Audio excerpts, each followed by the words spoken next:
Mr. John Erath is a Senior Policy Director for the Center for Arms Control and Non-Proliferation. He is now joining us live from Washington. Mr. John Erath, good to see you and thank you very much for your time.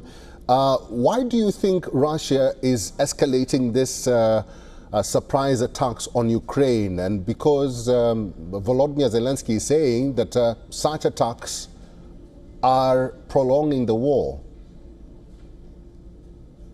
It's not so much an escalation, but a slight change in Russian tactics.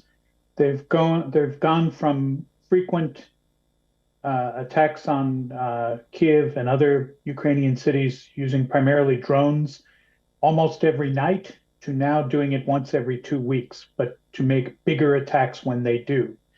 The headline that you started with in this report was that it is the largest drone attack of the war.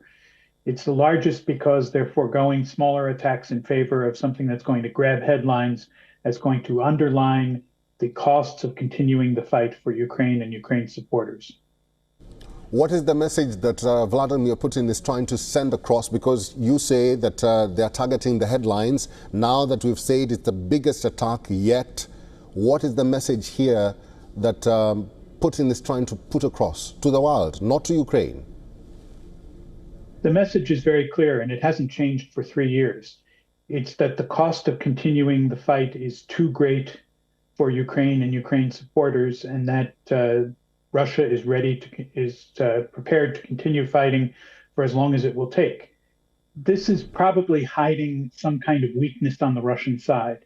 It's interesting to note that almost all of what was used in the attack last night were drones, not missiles. Missiles are far more expensive and far more effective. It was a lot of cheap, relatively harmless Iranian-produced or Russian copies of Iranian drones that were over 90% of what was launched at Ukraine last night. So I see a diminishment in Russian capabilities. I see a diminishment in the frequency of attacks, and I think that that is showing some underlying weakness on the Russian side. Mr. Erath, Kaya Kalas says that Putin is mocking diplomacy. Your reaction? That's a very interesting way to put it. I think Putin is using diplomacy for his purposes. He is trying to get the United States and European countries to give him at the negotiating table what he cannot win in the battlefield. And that is control of not just a piece of Ukrainian territory, but the ability to dictate policy to the Ukrainian government, in effect undermining Ukrainians' independence. All right, Mr. John Erath, it's good to see you. We'll have to end it there. Thank you for talking to us today. You're welcome.